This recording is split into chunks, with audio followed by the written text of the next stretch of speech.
que o nosso adversário, como você mesmo falou, criamos as melhores situações. Talvez tenha faltado um pouquinho de calma, de tranquilidade para finalizarmos, para que a gente pudesse sair daqui com a vitória. Mas, como disse o Soares, aqui muita gente de repente ficou surpreso com o meu time. Eu não estou surpreso não, porque ontem na coletiva eu falei para vocês que eu preparei meu time para ganhar, para jogar para dentro do adversário, para tirar os espaços do adversário, sempre com respeito. Nós respeitamos o tempo todo o nosso adversário, não damos muitas oportunidades para eles e jogamos o tempo todo. Jogamos para frente em busca do gol.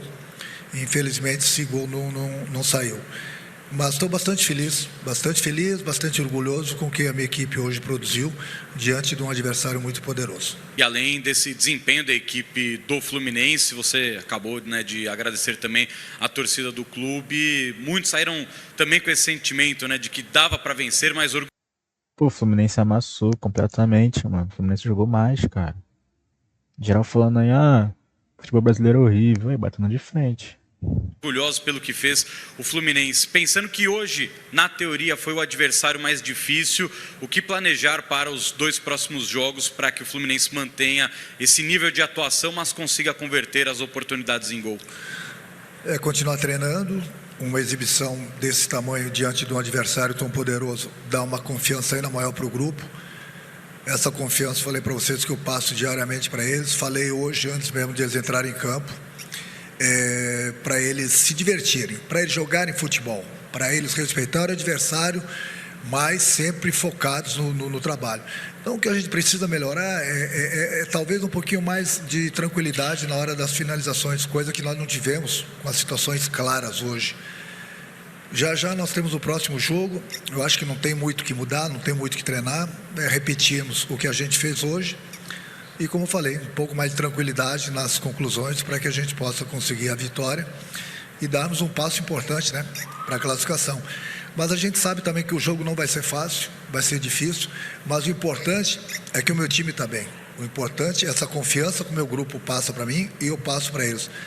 Então eu tenho certeza que na próxima a gente vai criar e com tranquilidade a gente vai conseguir concluir, quem sabe fazer os gols que a gente precisa para conseguirmos 3 pontos. E sobre a organização de tudo que você viveu por aqui, a FIFA sabe quem é o Renato Gaúcho, que com 21 anos fez 2 gols no Mundial. O Mundial não começa aqui, né? O Mundial vem de muito tempo, em 83. Você sentiu que a FIFA, a organização, as pessoas, sabem quem é o Renato Gaúcho? Bom, eu nem tive tempo para perceber isso, mas se não sabiam, talvez começaram a conhecer melhor ainda, né? Mas faz parte do passado. Eu tenho o maior orgulho de ter conquistado um título mundial com o Grêmio, ter feito os 2 gols. Depois nós tivemos uma final com o Real Madrid também, no outro mundial, e agora o 3º mundial que eu estou participando. Está muito bem organizado, a FIFA está de parabéns, grandes clubes do futebol mundial. Eu, como treinador de um grande clube como o Fluminense, me orgulho, falei isso ontem, me sinto lisonjeado de estar à frente de uma Copa do Mundo igual a essa, e eu tenho certeza que o nosso torcedor também. Então a gente sempre trabalha no dia a dia para buscarmos sempre o melhor trabalho, vitórias e colocarmos sempre na prateleira de cima o clube que é o Fluminense. Da mesma forma que eu falei do Palmeiras, eu vou falar hoje do Fluminense, tá? Que orgulho de ver um time brasileiro jogando melhor do que o poderoso Borussia Dortmund.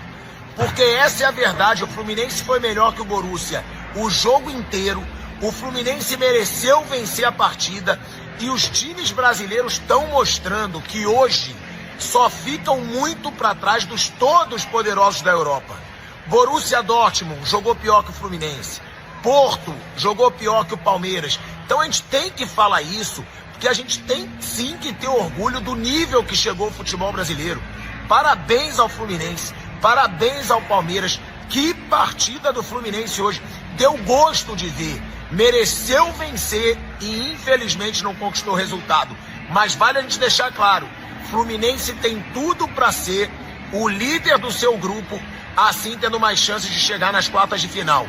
E enquanto os brasileiros não cruzarem com os super poderosos, como vai acontecer com o Botafogo, Paris Saint-Germain, Real Madrid, Manchester City, eu acho Bayern de Munique, eu acho sim que eles têm chance e eles estão provando isso.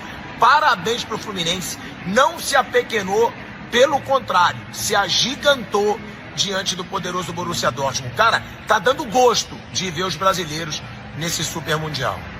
Começando por hoje, o Fluminense dominou do início ao fim, faltou eficiência de fato para fazer um gol e levar os 3 pontos para casa, mas demonstramos que o futebol brasileiro não está morto não, o futebol brasileiro pelo contrário, ainda continuamos sendo os celeiros de craques mundiais e somos sim, pelo menos em termos de títulos, a seleção mais vencedora da história de Copa do Mundo, somos pentacampeão mundial. Parabéns ao Fluminense, grande jogo. Parabéns ao Flamengo que dominou e concluiu em gol, por isso venceu muito bem. Eu não quero saber se o time tunisiano é fraco ou não. Parabéns ao Botafogo que foi eficiente e conseguiu fazer 2 gols, depois se sofreu, não importa. O que importa são 3 pontos importantes. E parabéns ao Palmeiras, que apesar de não ter conseguido fazer os gols, dominou também o Porto. Então o time brasileiro não está morto não, são bons times, como eu falei antes do início da competição. Eu esperava de fato que os brasileiros pudessem se classificar e nós sabemos que temos mais esperança depois da primeira rodada de que tudo é possível. Como tudo aquilo que ele disse ter planejado para a partida aconteceu. Defensivamente, a preocupação do Renato era que as bolas aéreas não chegassem ao Guirassy, que o Dortmund não cruzasse bolas para o centroavante grandalão de 1,88 m da equipe alemã. Não chegou nenhuma bola para ele. O Renato prometia também, muita gente desconfiou, que o Fluminense não teria medo de jogar. Enfrentaria um time de quartas de final de Liga dos Campeões, que há 2 anos, inclusive, foi a decisão da Champions, e que o Fluminense enfrentaria esses caras de igual para igual. Mais do que isso, o Fluminense foi superior do começo ao fim do jogo. É um pecado esse empate. E é por isso a superioridade tricolor, do começo ao fim, que eu digo que é a melhor atuação de um brasileiro. O Palmeiras, nesse mesmo campo, enfrentou o Porto e dominou a equipe europeia nos últimos 20 minutos. O Fluminense foi superior em toda a partida. E o Dortmund é melhor do que o Porto. Com certeza, conhecendo o Renato, que ele trouxe isso à tona agora. Que o Fluminense não respeitasse, que o Fluminense jogasse bola. Renato também deu uma declaração curiosa na véspera do jogo, de que a diferença entre o europeu e o sul-americano é que o europeu vai para o mercado com 1 milhão, o sul-americano vai com 100 mil. Mas ele prometia que no fim das contas, as compras pareceriam iguais, pareceriam que dariam o mesmo caldo, a mesma refeição. Mais do que isso, as compras do Fluminense, no fim das contas, pareciam muito superiores, de qualidade muito superior.